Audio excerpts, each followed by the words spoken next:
began to forget the world we know.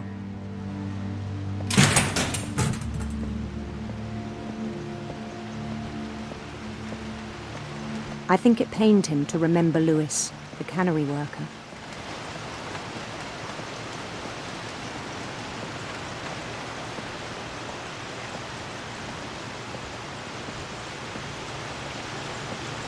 He began to despise the man with a royal contempt.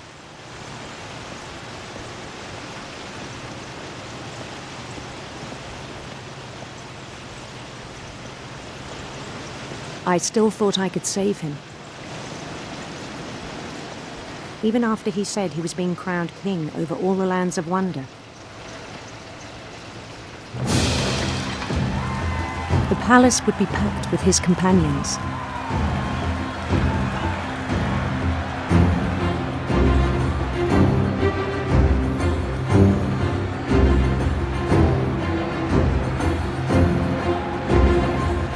Including the wise Calico who'd insisted on inviting him.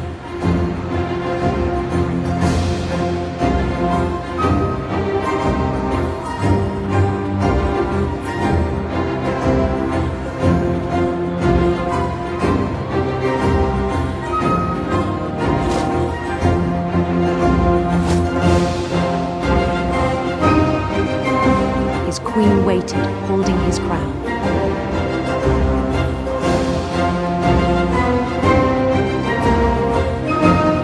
There was only one thing left to do.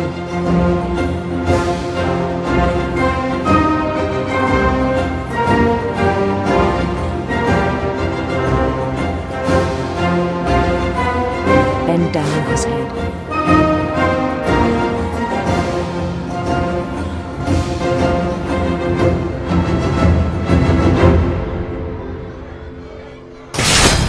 And the rest I think you know. Mrs. Finch, your son was a kind man who will be missed by all of us who knew him.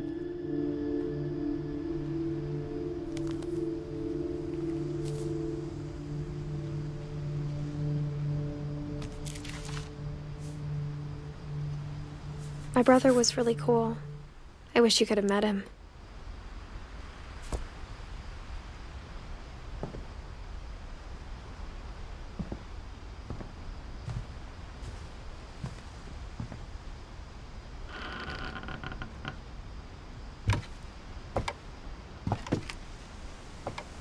On the way back from Lewis's funeral, my mom told me to start packing. She waited until the day before we left to tell Edie. I'm not sure if she wanted to make it easier or harder.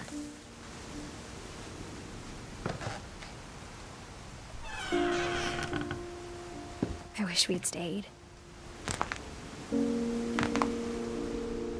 But I understand why we left.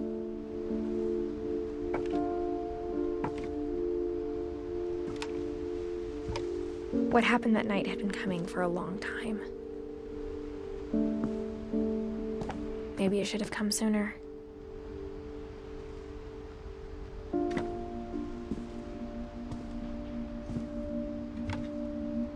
But it had to end one way or another.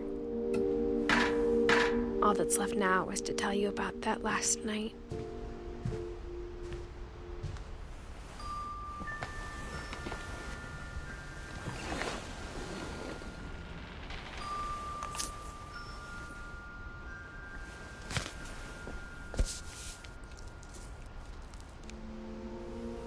That whole last day, Edie just watched us pack and didn't say a word. Until supper, when she raised her glass and said, "To our final night together, and all our final nights apart." Grandma, you know what I said about alcohol. Some of your medications are very Edith, specific. I left a present for you in the hallway. Why don't you go open it? The grown-ups have to argue now. I'm sorry, you're right. We're all leaving tomorrow. Let's just enjoy our last... I'm not leaving. Edith, you're excused.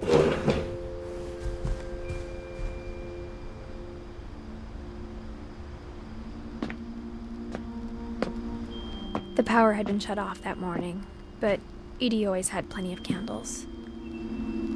When my mom sealed the library, I don't think she knew about the other entrance. Or that Edie had a key to it.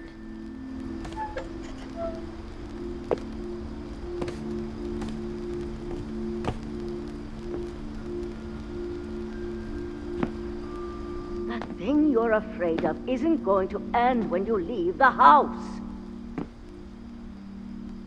Edith has a right to know these stories. My children are dead because of your stories. I think it's best if Edith and I leave tonight. We'll have the nursing home send a van for you in the morning, okay?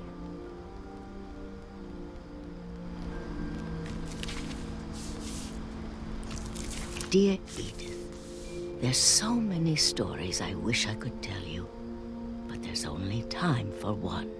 This is about what happened on the night you were born. That night, the tide went way, way out. It was the first and last time I ever saw the old house aground. There'd been an earthquake out in the middle of the ocean. They called it the lowest tide in 1,000 years. God, it smelled awful. You know, I've seen that house every day of my life. But I never thought I'd go back to it. When the fog rolled in, I lost my way.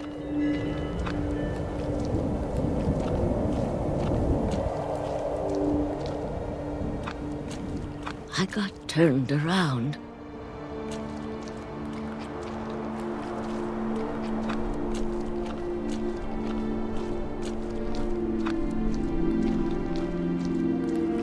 For a while, I wandered.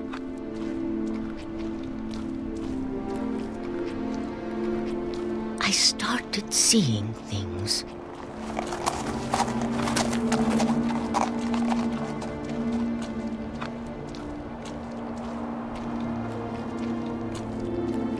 Things I'd forgotten had ever existed.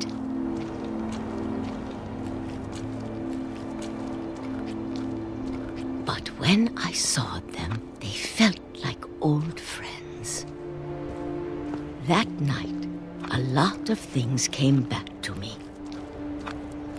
Or maybe I came back to them.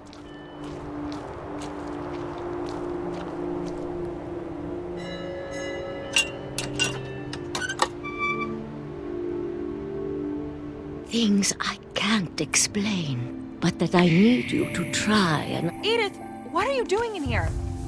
It's mine! Edith! Mom, you're gonna rip it! Let go! I kicked and screamed, but Mom dragged me to the car. I never saw Great-Grandma Edie again.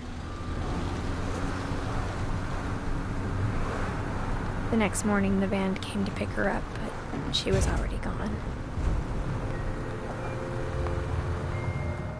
After that, we moved around a lot.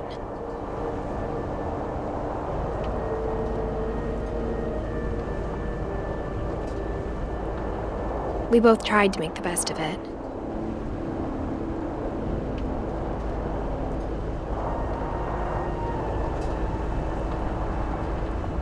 A few years went by.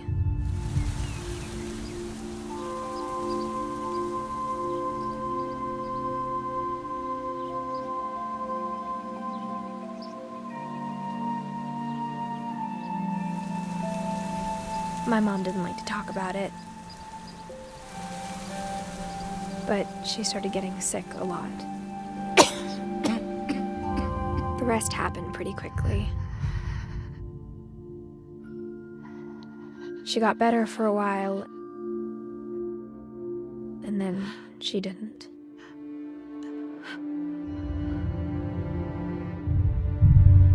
And then I was alone.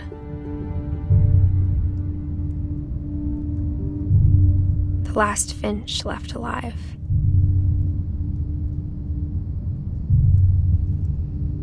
Until I found out about you. I I'm still not sure what to tell you about all this. If we lived forever, maybe we'd have time to understand things. But as it is, I think the best we can do is try to open our eyes and appreciate how strange and brief all of this is. This journal was supposed to be for you. But now I hope you'll never see it. I just want to meet you and tell you all these stories myself. But I guess if you're reading this now, things didn't work out that way.